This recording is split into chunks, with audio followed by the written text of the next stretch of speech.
How's it going, everybody? You awake yet? That's not very convincing. Come on, guys. I was up probably earlier than some of you guys. And these guys were definitely up earlier and traveling. So, come on, a little bit more. How you guys doing? That's better. Well, as I said, my name is Sean. I'm really happy to be here today hosting this panel. It is a tremendous honor for me.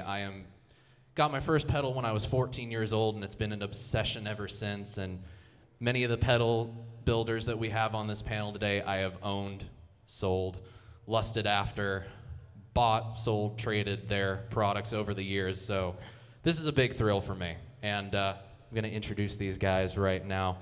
At the far end, chances are, if you got a little bit of caffeine buzz, you can blame this guy. If you want some free coffee, go to his room. It's pretty good, too. This guy, he's our lone digital representative on the panel today, but he makes some of the finest digital pedals, in my opinion, that are on the market today. He's a good friend of mine. Give it up for Brian Neunaber.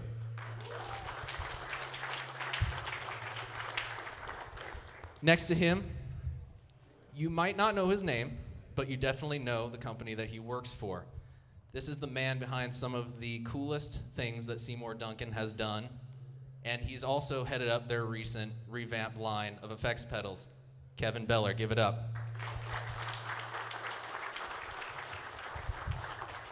This guy right here has perfected the formula, in my opinion, to amp in a box and has been doing it for a very long time. And his Chasing Tone podcast, along with the How to Modify Guitar Pedals book, has been providing a bunch of knowledge to us average Joes who like to think we know how to tinker around with electronics. Give it up for Brian Wampler.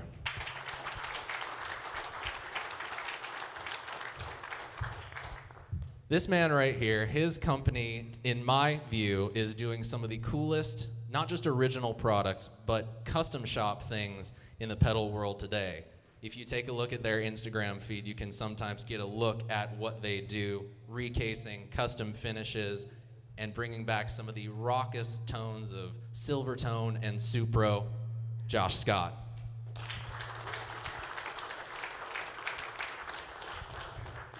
And being in LA, we're no stranger to earthquakes. Insert bad pun there. And it's clear that this guy at the helm is trying to shake some stuff up. And he does pretty well with it, too.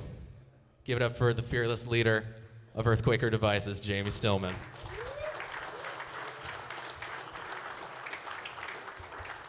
And last but certainly not least, this guy probably needs no introduction, but he's going to get one anyway. If you don't know this man, you have definitely probably seen his mods and his products on just about every Touring Pro's pedal board, or Average Joe's pedal board for that matter. The mods are legendary, and his new stuff is nothing short of astounding, in my view. Ladies and gentlemen, Robert Keeley.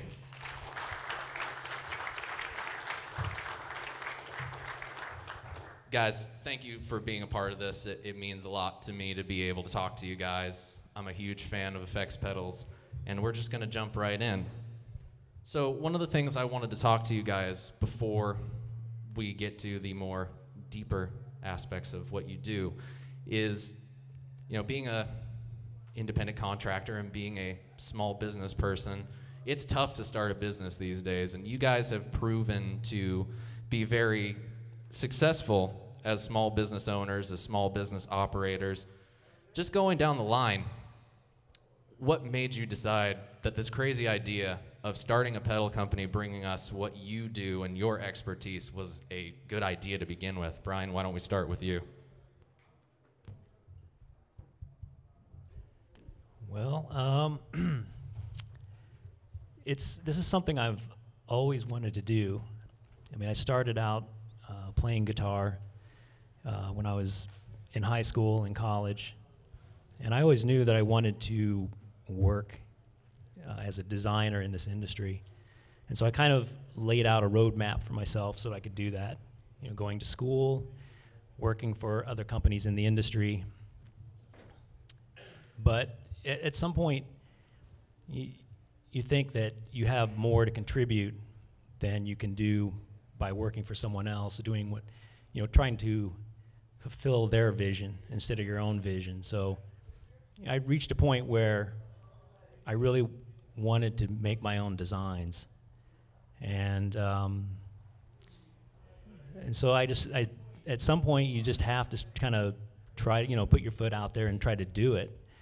I had no idea if I was going to be able to sell anything. I started out small. I came up with the first wet reverb design and made 20 of them by hand and sold them on eBay. I didn't know if anyone was going to buy them. But a lot of people sure have. I was lucky. A few early adopters were people who were very influential on the gear page, and they helped spread the word, and it just kind of took off from there. So I think some of it's luck, and a lot of it is just hard work and doing all your homework and just trying to set a path and follow it. Awesome. So, that's my story in a nutshell. Awesome. And Kevin, you have a bit of an interesting take, seeing as you are one of the chief engineers with Seymour Duncan, and you guys recently revamped your pedal line. So that you guys are, of course, famous for the pickups, but that decision to get into the pedal game, how did that decision come about?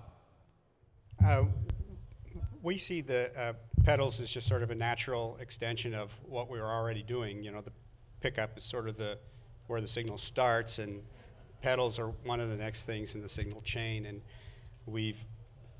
obviously we've focused a lot of design and research into that pickup arena, but we're all musicians there.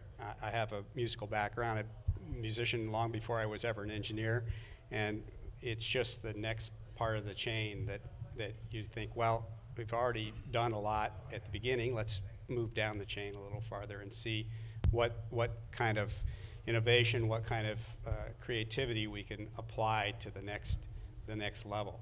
And it's just comes from a lot of careful listening and trying to be familiar with what's going on in the market, what kind of tones people are looking for, and we just see this as a natural extension of what we've already been doing for decades, really. Awesome. Well, the results are definitely great, and Brian, you too. I have that How to Modify Guitar Pedals book, and that was a pretty early stage for you. Yeah, it was. My story is quite a bit different. I was like 8 years old when I started playing guitar. Barely graduated high school, never went to college, never wanted to go to college. Ended up starting a construction company, and just in between construction jobs, I was going back and forth to Nashville, playing on Broadway. I thought I was going to be, hit it big and get in some big band. Big rock star of dreams. In the meantime, I was modifying pedals and taking apart stuff and building a few things, and people just started asking me if they could buy them.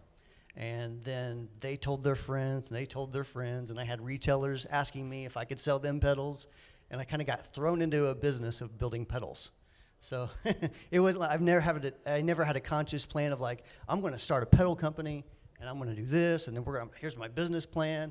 I just started it because I wanted to build some pedals for myself, and that's still kind of how I approach it to this day. Well, that's I guess the pure essence of luck. I guess you could say. And a lot of luck, yeah. And what about you, Josh? More his story. Basically a session player, touring player. Had a broken pedal, surprised myself and fixed it. And at that point, just curiosity got the best of me and taught myself to read schematics, started digging through things. And then, to this day, it's basically from the whole why did you start a pedal company? That was, unemployment would be the correct answer. And then the second answer would be it just fell into place. It's the right place at the right time. Yeah, I don't think it's kind of what Brian said. There wasn't a plan. Every time I've done a business plan, it falls apart in like 8 days. Yeah. So, 8 years later, and just a lot of hard work. Yeah. That's kind of the story. And I think that's something that runs with all of us, even if we're small or just ourselves, or if it's somebody large, there's still a lot of work that goes into it. It's never about, I'm just going to sit back, kick back, have a beer, and hope that something, you know, comes out. There's a lot of work that goes into us. And Jamie, do you find that their sentiment runs through as well with your story of starting Earthquaker? Yeah, pretty much. I didn't really set out to start a business at all. It just accidentally turned into one. But it's a similar story. Like, I just had broken gear, and I went to go fix it. And it was just like, oh, that's all that's in here? I can figure this out. It was a DoD overdrive. And, Wow. So from there, I kind of got obsessed with the idea, and I just started tinkering, just building stuff. I built stuff for friends. I put some stuff on eBay, and it slowly sort of just kind of progressed and took off, and then I was accidentally running a company. But I kind of come from like a background of like touring and playing in punk rock bands, and that whole scene is about DIY. You have Like to just do doing everything stuff yourself. for yourself because no one else is going to do it for you. Yeah. So I treated Earthquaker and still do treat Earthquaker like a band, and it's just sort of like, I've got this idea, let's see what happens. It's not, there's no market research. I would never really even consider that. It's not, I mean, it's all like what I want to do or what other people there want to do and see how it works. And somehow that concept has been successful. Oh, well, I guess, again, So- pure essence of luck, I guess. Yeah. Now, Robert, you've been in the game a long time, and I'm sure people know the story, but what made it all happen? I think what happened is I had wanted a Ross compressor. I wanted an effects pedal, and just couldn't afford it on eBay. I think the prices were out of this world. So I don't know which website I found. It had to have been RG Keen's or, you know, Jack Orman's site had a schematic for it, and built one, and was amazed that it worked. First pedal I built worked, and then, like everybody else here, it seems like I put them up on eBay, and lo and behold, there was a market for it. You know, it was that kind of thing. I think what I probably enjoy the most of it, though, is getting a team of people, because I'm not the best at X, Y, Z, and you put together a group of people, and next thing you know, you're capable of things, you know, really incredible. Just like you said, playing in a band. You can't, you know, a solo artist is great, but playing in a band is much better. So that's kind of how we've learned to grow as a big family in a band. So. Yeah, and getting a team of people around you and having people who have different expertise than you do, I mean, it makes some aspects of the business so much easier. You know, if somebody knows marketing, they can focus on that, and if your focus is designing stuff, you guys can go off and have a field day with that. When marketing is one thing, but social media. Let's talk a little bit about that, because you all have some pretty active social pages, and Brian, you and I work together on the YouTube channel, and I see tons of posts from the Instagram feeds of every single company on this board. Now, do you guys ever feel like that can be a little too much? Because there's just so much of it out there. How do you decide where to go? And some of you have taken some pretty interesting approaches to the idea of social media. Yeah, whichever, whoever wants to say something. It's a definite necessity now. That's how people find out about stuff, and like it kind of goes in waves. I noticed that Instagram seems to be the big one. In our company, we all kind of share the duties. Like, you know, some people will post some day, some people will post the other, but there's no set rules behind it, and it's kind of weird how to control it. You got to walk like a fine line. You don't want to inundate people with stuff because then they'll just ignore it. And you don't want to not post because then they'll just forget about it. So it's like, I don't really understand it, to be honest. Like, I know it's a necessity, and I can't quite figure out how it's really working. Right, yeah, they're all necessities, but Robert, did you want? Yeah, it is a strange thing. It's this thing I avoided for a long time because I didn't know how to approach it. Was there a right way to talk about your products or advertise for yourself? But just kind of taking the things that interest me, the things that seem exciting at the shop. You know, if somebody's really kicking it that day and it makes a fun picture, something I'd like to see, then it kind of goes up there. So I don't have a marketing plan on it. You just try to make it so that people can watch your evolution. Right, Brian, you seemed like you were keen to say something. Well, I've never quite figured it out. I mean, I feel like I personally am pretty terrible at the social media thing. And I've struggled with it a lot, but fortunately now I have some great people working for me, and one of them is a lot better at it than I am. So I think we're getting better at it, but you're kind of fumbling around in the dark trying to figure out what it is that people are going to respond to. And at the same time, you can overdo it. You don't want to promote yourself too much. People get tired of that. So you have to try to find what kind of content do you want to put out there that people will be interested in, but it doesn't come across as you're trying to sell something to them. And it's a struggle trying to find that balance, and we're still figuring it out. And Brian, number 2. First off, Yeah, Josh, go for is it. this true bypass? I think so. It might be buffered. If that's a problem, we can change it. I don't know what I was going to say now. I think I'm the youngest person here, am I? Yeah, probably. I'm 29. You're 29, okay. We won't get into, No, into age, so you know. about social media. So when I started, it was about 8 years ago, Twitter was like just now this thing. And I know like we had MySpace. Anybody remember MySpace? Oh, yeah, the days and I of had MySpace. a Zynga. Anyone have a Zynga? Zynga? And so Instagram didn't exist. Facebook was like this weird land. You know, now my mom has Facebook, so it's not cool anymore. So there's all these things that have evolved. But I know when I started, it was really just like Twitter, and we saw Instagram go, you know, Instagram to us, like Jamie said, that is the biggest one. I don't know if it's just short attention spans love, a photo of a cat on an amp, and like a tag that says tone or something. I don't know. Something about just the image. But for us as a company, that's been probably the largest driving force of our company, having, you know, just developed a huge following. And I think the piece that's, you know, like Robert was saying, just showing people, you guys had a great day in the shop. Tell people how great your guys are. Show them your new idea. Show them what you're doing. And for us, it's been just the fact that in this world of gear, you know, there's forums and there's discussions, and there's a lot of people that take it too seriously. And I think for us, we're just dudes that live in Kansas City.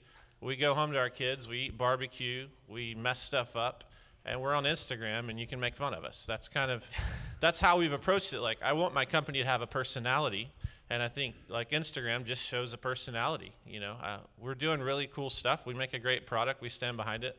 But at the end of the day, like, we enjoy this coffee or something. And I think people relate to that. And I think you guys would know more than anyone if you relate to that. You know, you want to, people buy stuff from a company for 2 reasons, I think. One of those reasons is it's a great product. The other is they relate to the product.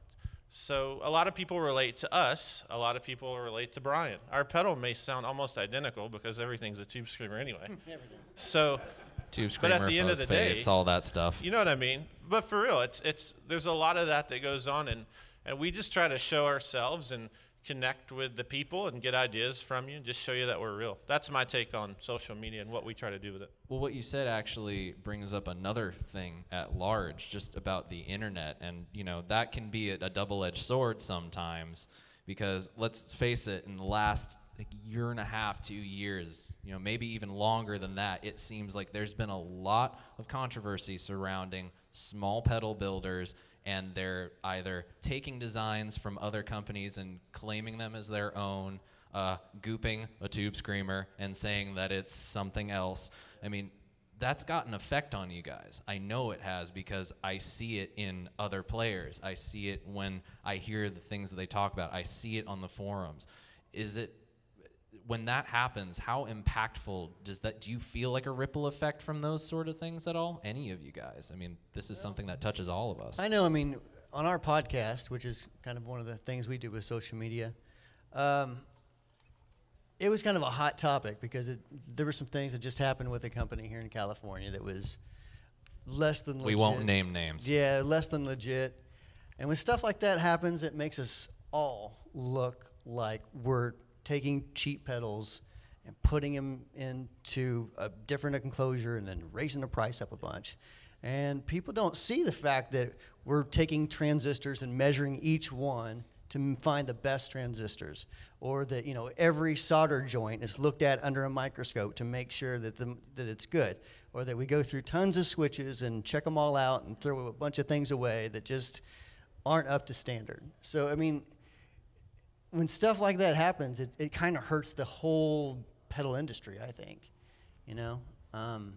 And to kind of get back to, you were talking about social media a minute ago, one of the things that we like to do with YouTube, for example, is we like to just put a lot of things out there that just allow people to, like, for example, we have a lot of videos that show you how to play eruption note for note, or you know, how to play different blues phrasings and maybe incorporate some jazz licks. So stuff that's not even really tailored towards like guitar pedals, but it might help a guy who's into guitar pedals just learn something, you know. And I like to kind of get that sort of feedback and that sort of relationship with people, just to kind of, I don't know, just so I guess they're aware of our brand in a way, and then we can kind of build a relationship from there. But yeah, absolutely.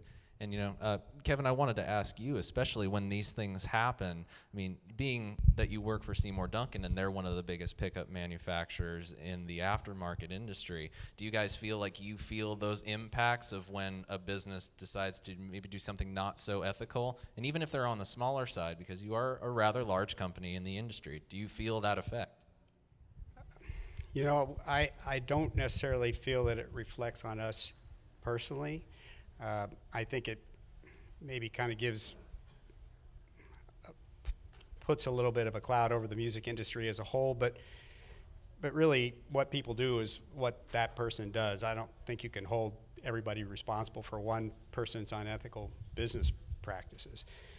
In terms of, you know, copying tube screamers and all that kind of stuff, there's so many circuits that have become really popular over the years. It's almost impossible to never have some element of some circuit that's already been done in your design.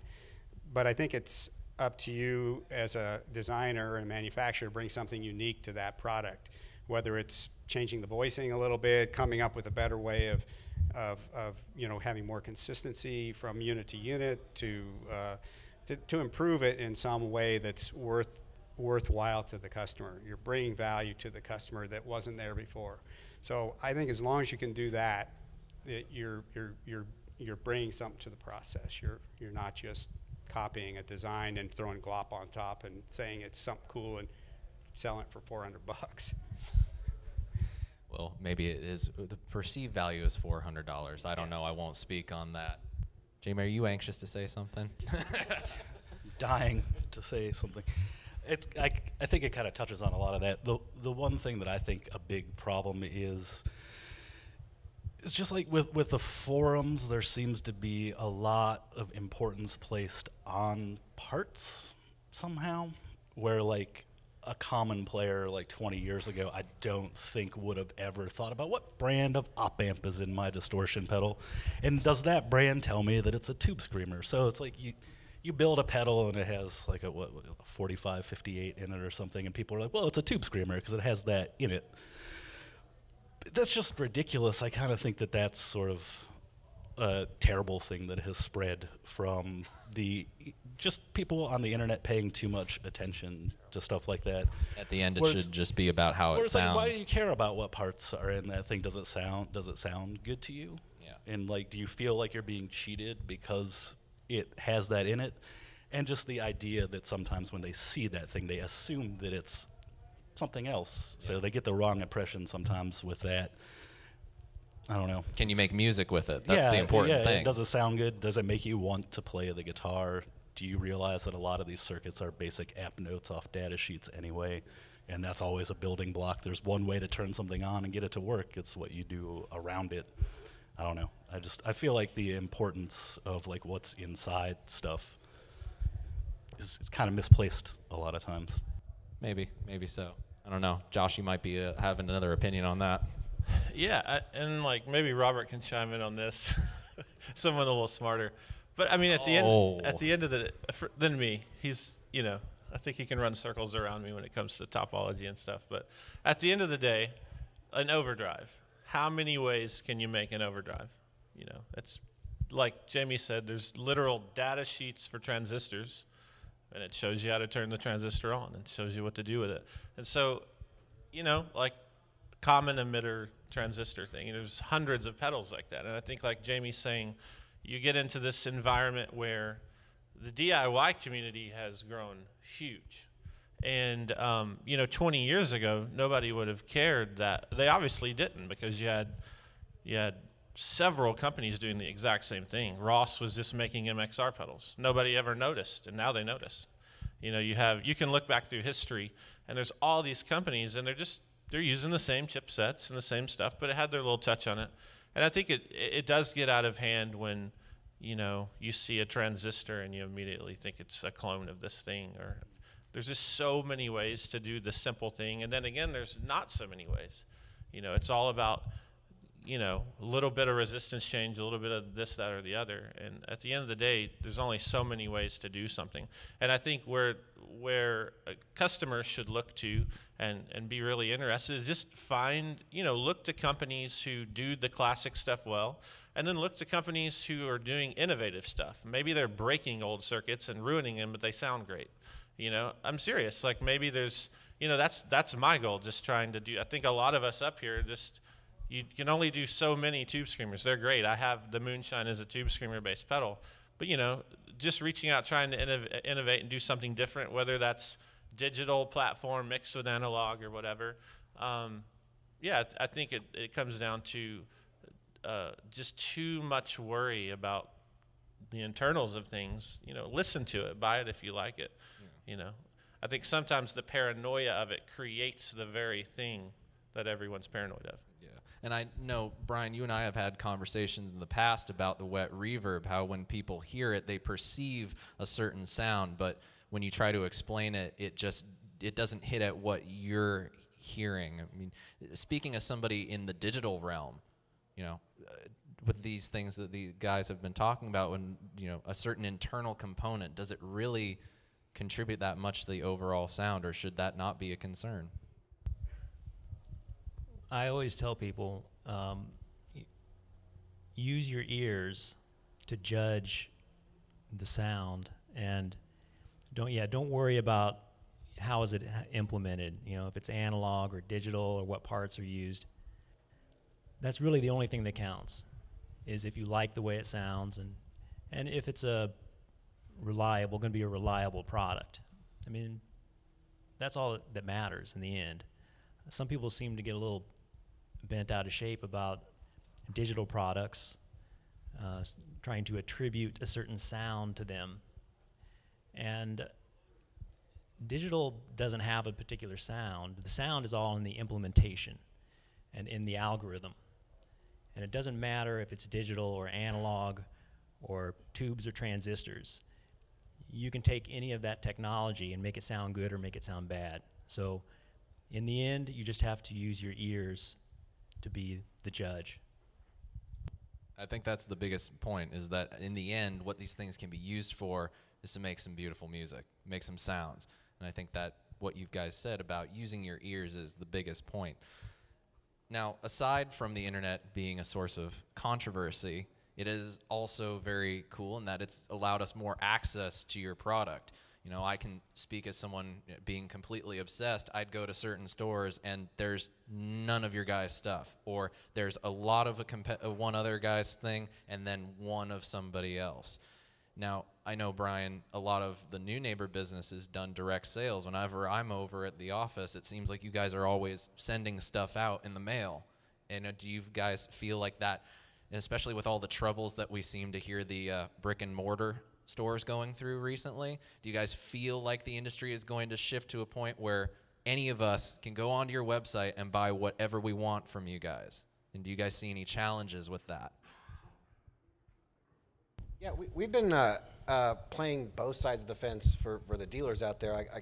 I'm always interested in your feedback, but customers have always been able to buy direct from us, and we try to keep it in as many different stores, from Guitar Center, Sam Ash, and True Tone Music, variety of stores like that. I think customers sometimes feel comfortable buying it directly from the manufacturer so that they get a better sort of, maybe they think of the support. I think the other side of customers likes to go in there and hear it, use their ears to evaluate it beyond a sound clip.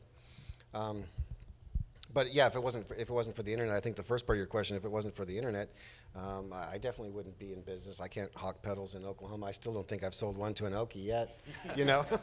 So, you know, so the internet's incredibly powerful for that. I don't know what the future of brick and mortar stores are. I think that they'll always remain very valid and in place. I don't think the whole world will be taken over by Amazon drones because, I mean, I still go into Guitar Center and listen to new things. I don't always go off clips. It's fun to go into Guitar Center, you know, sometimes and check out new stuff. You know, you can't play a YouTube clip. You know what I mean? You can't. That's not how I would play. I play with a pick. This guy doesn't play with a pick. You know. Do you guys find that a good portion of your business has shifted to direct sales if you sell direct? For us, no. We basically just try to drive people to our dealers at all times. Like a new product doesn't really go up on our site for sale until we get caught up with dealer orders, and at this point we're about 2 years back. Like pedals that came out 2 years ago still aren't available on our site, and we still tell people to go to dealers. And while the internet is certainly, you know, probably the most popular like point of sale, I feel like I see that brick and mortar stores are on the rise. And I also feel like we recently went into Sam Ash and Guitar Center and stuff like that about maybe 2 years ago. And what we noticed is, you know, there'd be one little shop in a town where a Guitar Center picked us up who would get angry and drop us. But a month later, 3 more stores would pick us up in that town because somebody saw it at Guitar Center but had a, you know, specific store that was their favorite.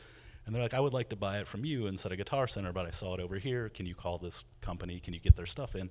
So we started getting more little dealers in towns where we went into Guitar Centers, and it's been like that every time we get put into a new store. And the other thing that I notice is if those little stores don't worry about what big guys are doing and maintain their own business and have a good attitude and learn the product and don't, you know, I don't know, just don't look to see what other people are doing, just care about what you're doing, they succeed really well. Whereas like a store right down the street, you know, they had a bad attitude and like, I don't like that you're in this chain store, then they don't sell a single thing that we, you know. It's all just about how you run your business, really, I think, when it comes to like the little brick and mortar stores. But I kind of feel like they're on the rise. You kind of feel like they're on drugs? On drugs, yes. On drugs? I feel like they're on drugs. On the rise. That's what I heard, you know, at least on the rise. Yeah. What does that tell you about my ears right now? Josh? Yeah, I think this is it's a pretty hot topic. I know Brian and I have had an hour conversation at least on the phone. There's to my knowledge, there's a handful of boutique guys that are all direct at this point, that maybe even had dealers. We've just evolved, not by choice, but just by chance, pretty much what you're saying, Jamie. It's like we're 98% dealer driven. We don't really sell a lot. You can buy anything direct, but no one does. And like, for instance, like when I put the color box out a couple years, you know, like that whole scenario, I didn't have any to sell direct anyway. You know, I was so back ordered. So so kind of by chance, very similar to him. Some of the newer stuff's still not on our site. And I think that's just by the fact that some of the brick and mortars are doing really well. I don't know the exact number, but in our top 10, several of my top 10 dealers selling lots of pedals have a brick and mortar. And I think it's the combination stores. I think of a store like Chicago Music Exchange, for instance. We probably all do very well there. That is like, if every store on earth was like that store. In my opinion, it's just a great model that they have. You walk into the showroom, you're drooling all over yourself. There's like $1 trillion of everything. And then their online thing's amazing. They have a video team. You know, it's that may be the new model. You know, maybe it is, maybe it's not. But I think it's a mix. But yeah, for us, like we're mainly business to business. Yeah. That's good. Yeah. Brian? I would kind of echo what Josh said. I mean, we sell probably just a handful of people every week from the website, and they're always like the dedicated customers who, I mean, every time you put out something, they're the first people to buy it. And those guys, they want to buy direct. But, you know, like I tell retailers, people want to go to your store. They want a relationship with you. So give them that relationship. When they walk in, let them play stuff and help them. Don't stand behind the counter and act like you're too busy to help them. You know, I mean, it's killing brick and mortar, but it's definitely not helping it. Absolutely. You know, I mean, like Chicago Music, I mean, they do a great job at what they're doing. They're building relationships with people. They're putting out things online and, you know, driving people to their brick and mortar store. So, I mean, I think everything's totally changing where some of the smaller stores who aren't doing that good of a job are going to probably die. And just like some of the smaller pedal builders who aren't doing that good of a job are probably going to die. I mean, it is a bubble of some sort. So, you know, if you're a retailer, then just, you know, do good. Yeah. Be good at what you do. It seems simple, Yeah. but it can't be that simple. Can it? I don't know. But I think what a lot of you guys are echoing the same sentiment of you have to be willing to build a relationship with, you know, the dealers have to be open to building relationships with the customers. Yeah, they have to be open to accepting them and showing them the product that you guys make. And at this point, I wanted to open it up to you guys. If you have any questions for these guys, you're free to ask any questions. Just please come up to the microphone up front so we can all hear you. Or is everybody going to be really nervous? Wow. That nervous, huh? Come on up, man. Yes. Just to the microphone up front. Or you can just ask.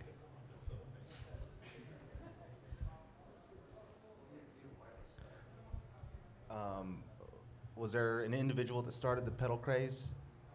Like, I know the tube screamer was hot, but was there an individual? Do we have an extra hour? I guess for me, I would be like Analog Man and Robert Keeley were like they're like and Michael Fuller like the godfathers of what I mean, we wouldn't be here if it wasn't for Robert and Analog Man and Mike Fuller. I mean, that's interesting you say that because Analog Man and Mike Fuller are definitely my inspiration. When I made the first compressor, I also had signed up at the same time for a compressor, right? And that was in April of 2001. When he wrote me back and he was like, "Yo, if you want that bike compressor, it's $200 or $300." I'm like, "I'm getting ready to try to put you out of business." Oh. I didn't type that to him, but you know what I mean.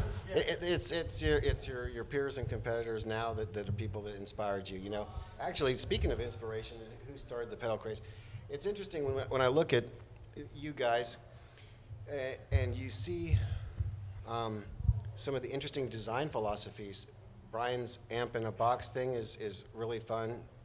Jamie's, sometimes I perceived it as almost like a broken pedal that works at creating new music.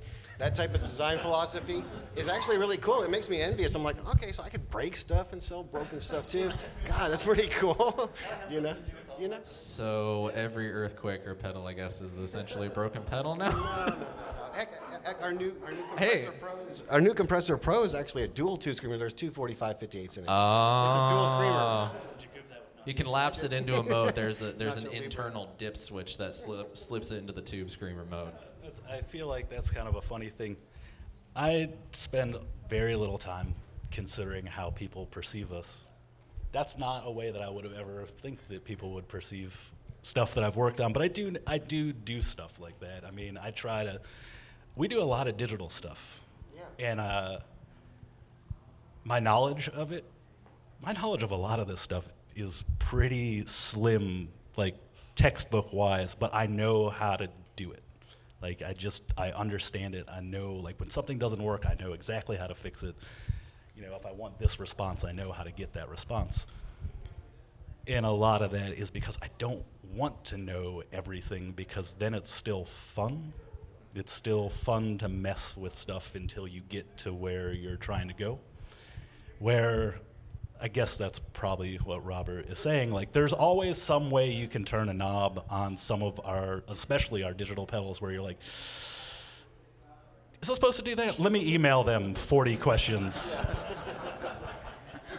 And, you know, they'll talk about me in the office quietly. But yeah, but some of the most interesting stuff to me comes from those settings, like what happens if you clock this wrong. There's a little bit of a whine there, but the rest of it is so interesting. Let's just go with it and see what happens. I mean, there's certainly other companies who are just like, you know, destroying sound altogether with their stuff. Things that I plug in and I cannot figure out how to get a sound to come out of it at all. But then when it does, you're like, holy shit, that's awesome. It might just be fuzz or whatever, but to me, a lot of that is, it's got to be musical and destructive all at the same time. And that's the most interesting stuff to me, I think. Musically destructive. Yeah. I think that's a beautiful thing. Anybody else have a question? Go for it, man. Morning, gentlemen. I want to thank you all for coming out today, spending the time with us. It's a pleasure. Question in regards to DIY clone kits. Just curious to see that those weren't available when I was a kid, and now they seem to be everywhere. I collected pedals when I was a kid, dorking out. I didn't know you could mod a pedal till I became familiar with Mr. Keeley about 15 years ago, and my head exploded. So I'm seeing all these clone pedal kits, and I'm just curious in regards to the big business sense. Is it worth the time? Are the parts quality? Do we need to? I'm just curious on your personal opinions in regards to, are they worth the time and effort to spend our time on? Yeah, I think it's a great subject. I'll just jump on with that a really hot forum topic, the clon. Oh dear, here we go. So, no, I'm gonna sign out for a minute. Go ahead. It's a really good topic to talk through that topic. So, I mean, at the end of the day, if someone's replicating, the reason I say clone is because there's just tons of clones, and it's cool. I think it's like the new Tube Screamer. Yeah, definitely. Yeah, it's like the new Tube Screamer. Let's just all admit it and move on. So that's what it is. Okay, so we've accepted that we have the problem. You can go all over the internet, DIY sites, and there's like Clon Centaur PCBs and kits, and even companies. Like I did a replica back in the day, stopped doing it. A lot of people have done the clon thing. At the end of the day, my comment towards those kits and things like that is the clon in particular is a good standard to see this through. If it's an accurate replica, it should all be the same. That's kind of, does that make sense? A lot of people are like, well, how does yours sound different than theirs? And everyone's claiming theirs is an exact replica. Well, 2 exact replicas of something should be exact. You know, so if everyone's making a good replica, they're all practically the same thing. And so start seeing it through that lens. And like kits, you know, I think it's great to learn on, and, you know, there's been companies started on kits, just move on. You know, that's fine. Everyone started somewhere, you know. I put some kits together back in the day, but I moved on. And so I think you just have to, you know, they're good. Just build them, learn, jack around with them, break stuff. That's my opinion on it. I think the DIY community has grown to such an extent that you can start a pedal company. Like you can get a DIY kit on a Monday, and by Wednesday have a website and you run a business. And that's super. But back to one of the prior questions, that's super dangerous. Because then people, like, I will speak for these guys that I know, putting years of their life, my life, into building a company, having service that fixes something, whether it's our fault or not, like going above and beyond, tens of thousands of dollars into making customers feel like they're part of your family, standing behind your product, and you have companies start on a Monday and have a website on the Thursday, and they're selling kits and painting the pedals. I think that's the damage of the kits. The good part of the kits is I probably wouldn't be here. That was where I first got my, my first boutique pedal was Robert's Blues Driver one. We've had some talks about this, which is cool to be friends with him now, but that was like the one thing I was like, I have to know what he's doing, you know, and get a piece of paper out and draw it all out. But it helped me learn and get into something. But I think at the end of the day, there's good and there's bad. But if you're interested in kits and stuff, there are, you know, is that a good part or a bad part? Like a Tube Screamer.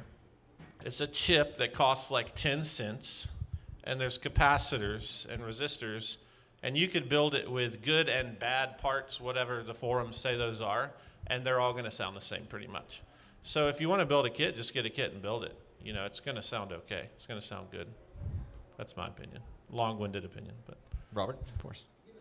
The whole kit thing is actually, I think, a pretty good thing. It is kind of funny how people start pedals on Thursday and already got their 10% off sale on Saturday or Sunday. But I just call the IRS on them and just say, hey, I don't think this guy's paying taxes. And they're gone by Friday. Yeah, exactly.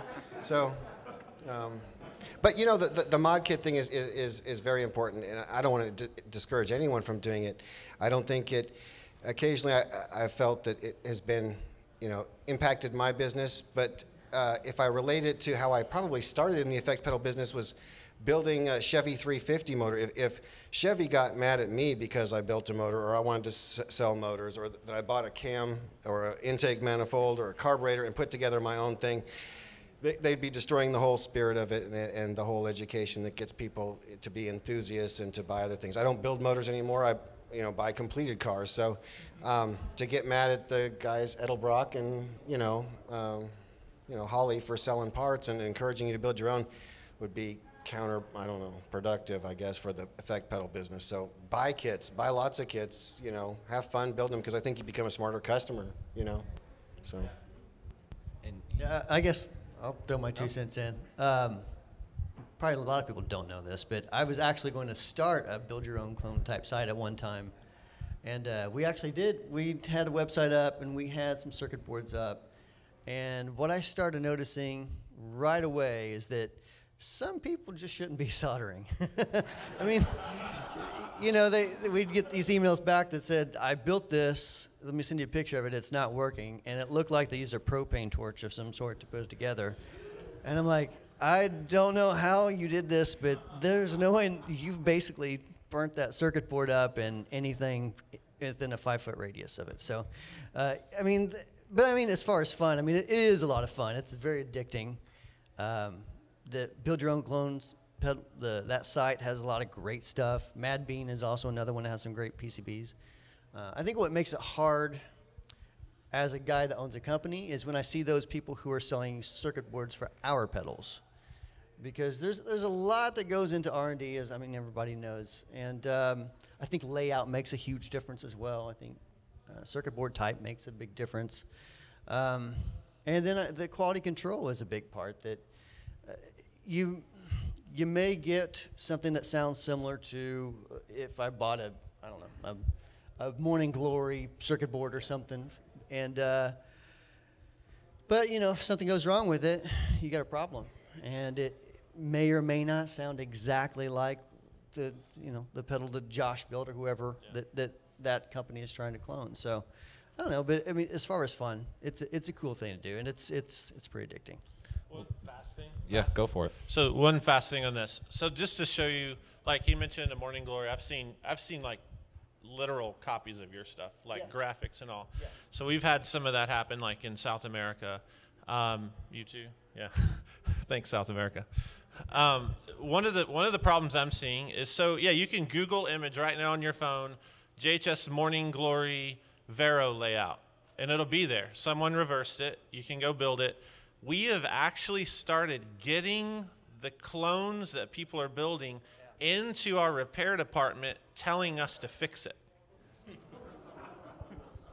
Like, not just one. Like, people literally saying, well, this is your circuit. We're like, it's not our circuit. And I've handled that really nice. It's flattering, and at the same time, it's a little frustrating. So, I basically, the way I approach that subject is I just say, yeah, you bought a Morning Glory for $99 from this guy. Mine is $199. I get that that's significant. But you've sent your pedal in now, and it's busted. I have a lifetime warranty. You could, flush, poop on it, put it in the toilet. I'll probably fix it. I'll pay your shipping. Your resale value will never sway more than probably 25% on it. That's how I deal with that, and I think people start to see that over time. Is you get what you pay for. Yeah. Absolutely. You do get what you pay for. And, to piggyback on the whole DIY thing, and this also leads into something else I kind of want to talk to you guys about. and Brian, you can speak on this, especially being a digital guy. You know, there's not a very accessible way to get into like programming your own. I mean, there are applications. You guys do the pedal customizer, which is great.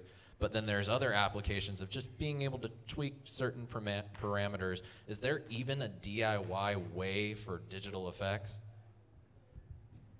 Not really. I didn't think so. I mean, that's one of the reasons why the digital pedals are so appealing to me is the barrier to entry is a lot higher, and it's a lot harder for people to knock off my stuff. So. But you did go one step further and patent that algorithm, right? I did, yes.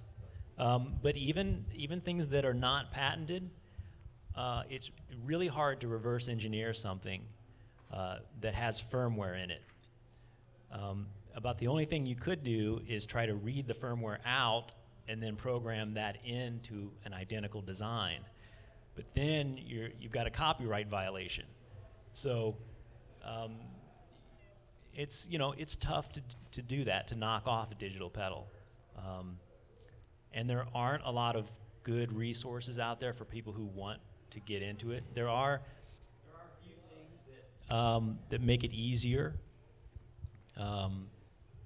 There are a few ICs that are a little easier than some that are more widely available. But it's still a lot harder than analog electronics, in my opinion, I guess. Well, that opinion of yours leads to a hot topic that I've been noticing a lot, and that's especially with the prevalence of more digital effects coming onto boards, is the idea of analog versus digital.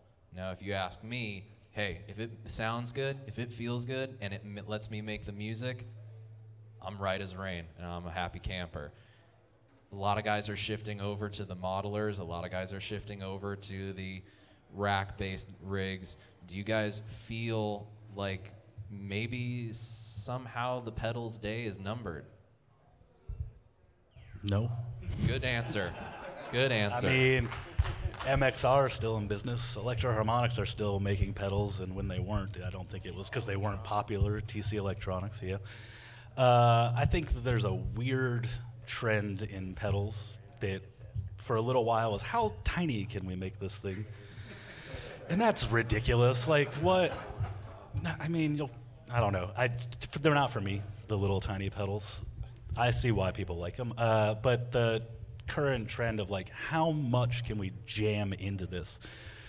It's basically, and there is nothing wrong with this, but a rack effect disguised as a stomp box because they're popular now.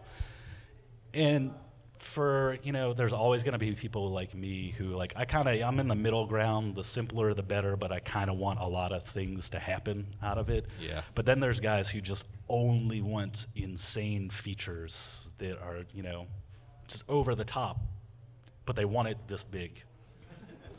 And, there's that. And then there's guys who would be happier playing a rubber band on a stick in a cave. So, it's all over the place. There's a market for everything. Do you have recordings of that? Because I'd actually like to hear that. Yeah, that's kind of, that's my next.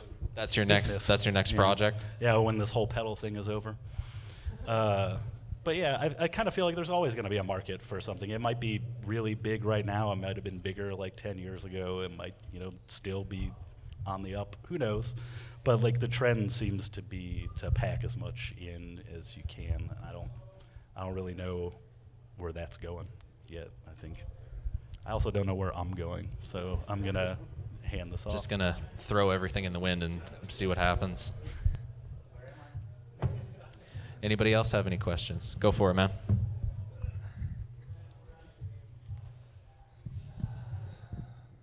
Oh, man.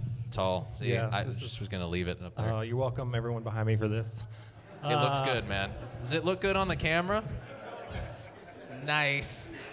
So obviously you guys have a lot of big players and a lot of celebrity musicians playing a lot of your pedals.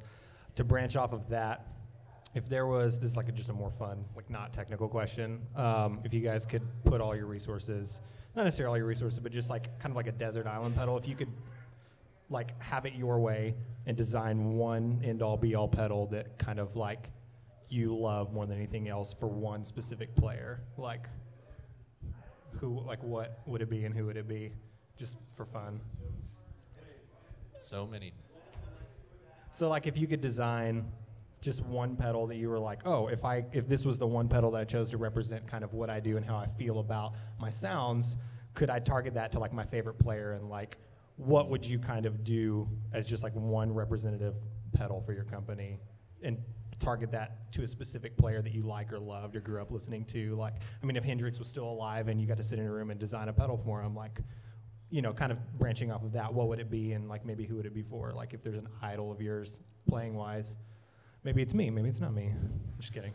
Can I pre-order all of those?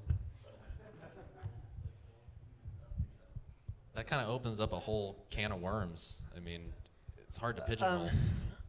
Yeah, for me, it's our Plexi Drive, and I've been pretty vocal about, after I designed our first Plexi Drive, I was like, all right, I'm done. I don't need to design anymore because this is the pedal that I wanted. And then I kind of went a step further with the new one we just released and added more features, added more switches that do stuff, and so I like it even more. So for me, that would be my Desert Island pedal. Now, that's not going to fit. There's no fuzz to it, so that's not going to fit that type of guy that's looking for a fuzz. It's not a compressor, so it's probably not going to do like the chicken picking thing that great.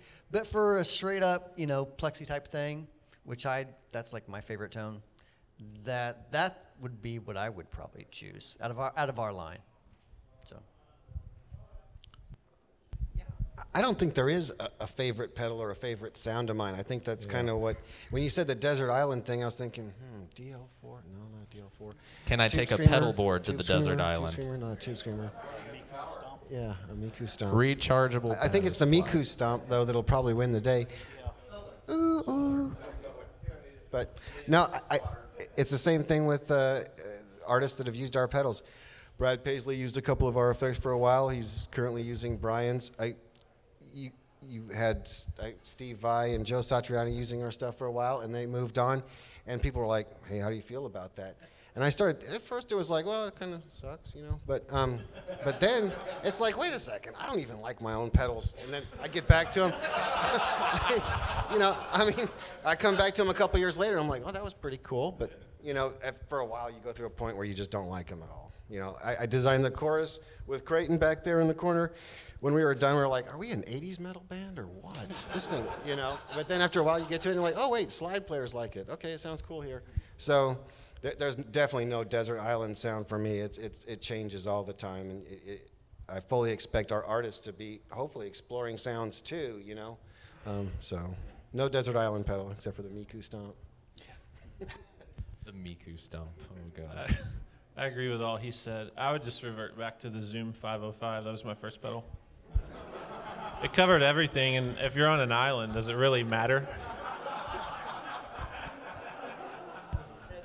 Unless that island has the gear page. Then you're just. That's probably a great pedal. I haven't heard it in years. The 505? No, it's like a little plastic thing. Do you still have it? It may be like at a Can you call it mom and dad and check? I'm kidding. I actually still have mine. Mine was a Korg Axe 1G. That was the first thing I got. Just a little multi-effect pedal, but man, still got it. Yeah, right, exactly. Axe 1G. I mean, come on. If I heard those presets, I was listening to a lot of like Nirvana Bleach and things like that, so the presets would be quite hard. Actually, I think that would probably nail those tones really well. What about the rest of you guys? Desert Island, anything, pedal from you guys, or from anybody else for that matter. Let's open it up. I think that there is no Desert Island pedal for me. I just would want to continue exploring new stuff. I don't think I would stop at any particular location and go, yeah, this is it, I'm done. And there's just too much opportunity to try new things, and there's new stuff coming up, new technology that's available, and there's no reason to stop at any one location. Brian, how about you? Desert Island pedal for me would be, well, as you know, some of our pedals are reconfigurable with the software to other delay-based effects. And so the Desert Island pedal for me would be a pedal that could be reconfigurable as anything. And as far as designing it for a particular player or whatever, everything I design, I just design it for myself. I hope that other people will like it. If they don't, that's fine.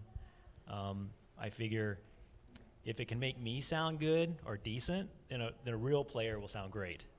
So.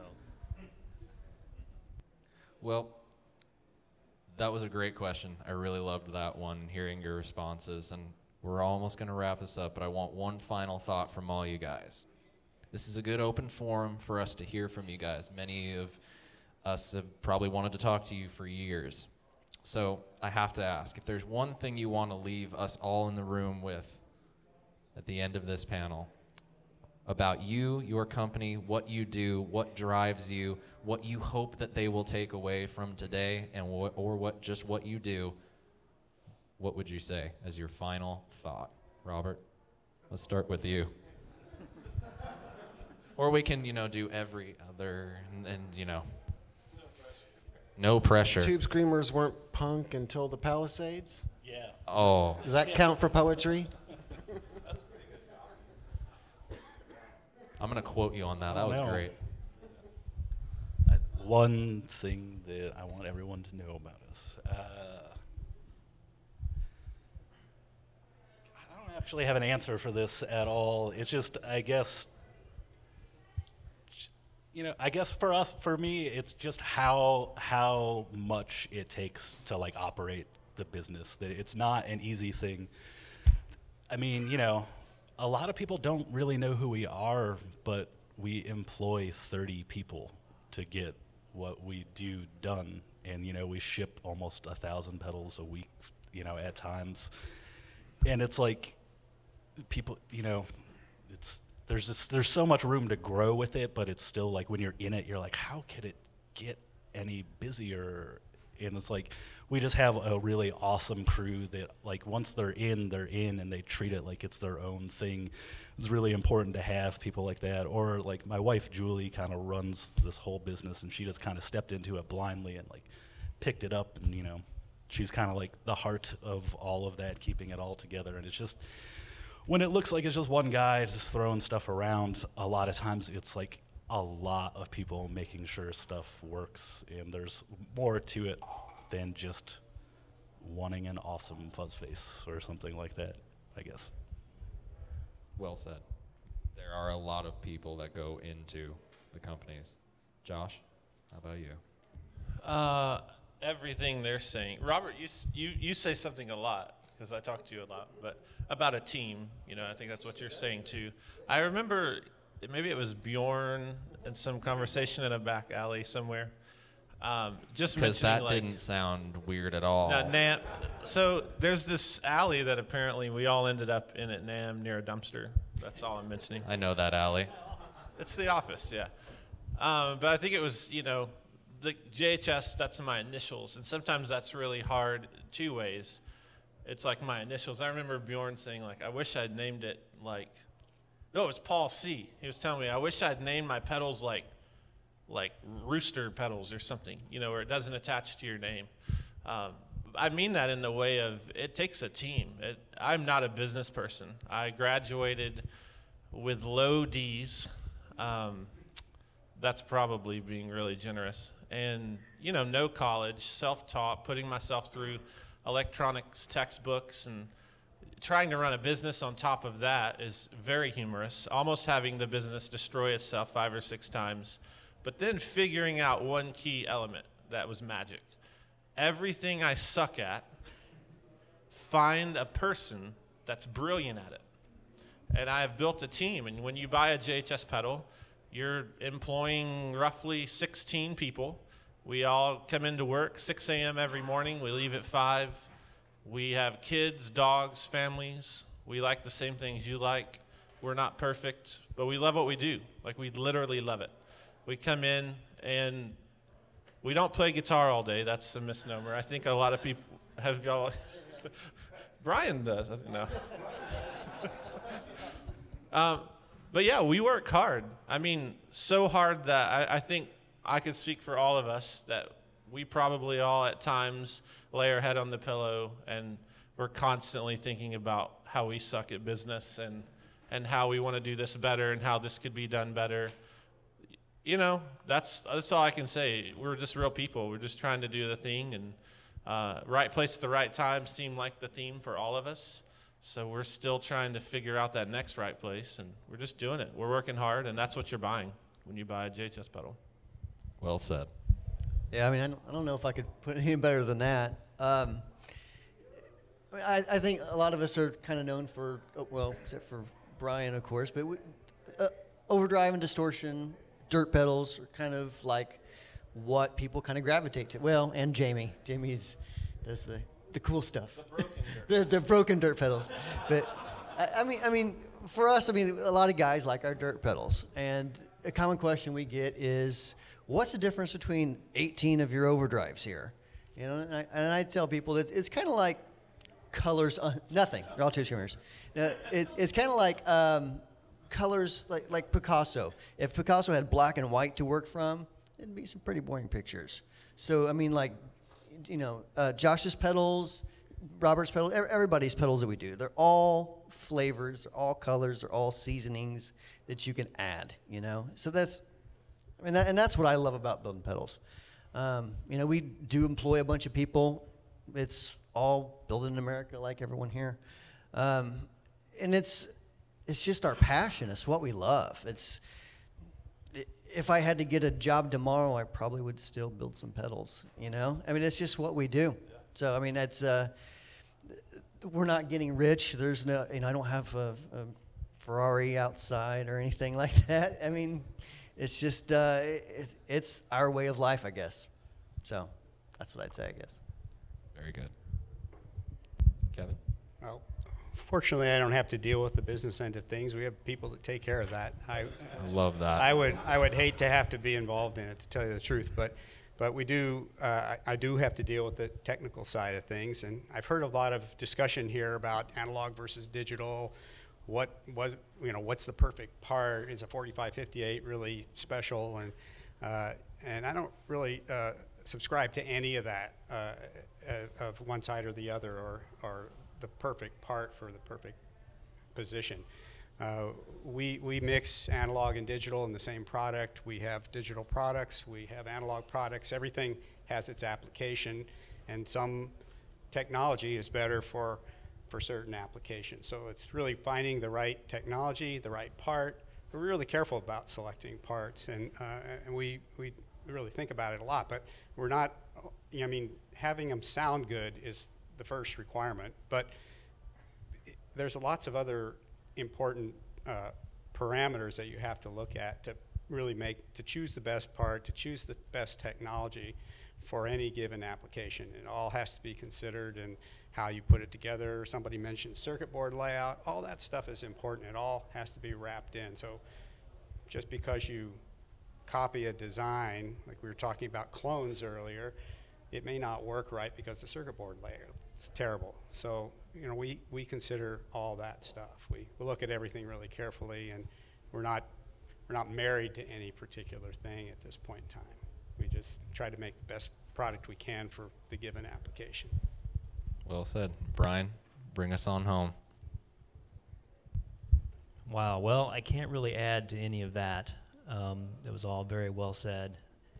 So I will just say, don't worry too much about labels. Trust your ears. Stop by our booth and get some free coffee. Yes. Guys, give it up for your 2015 pedal gurus.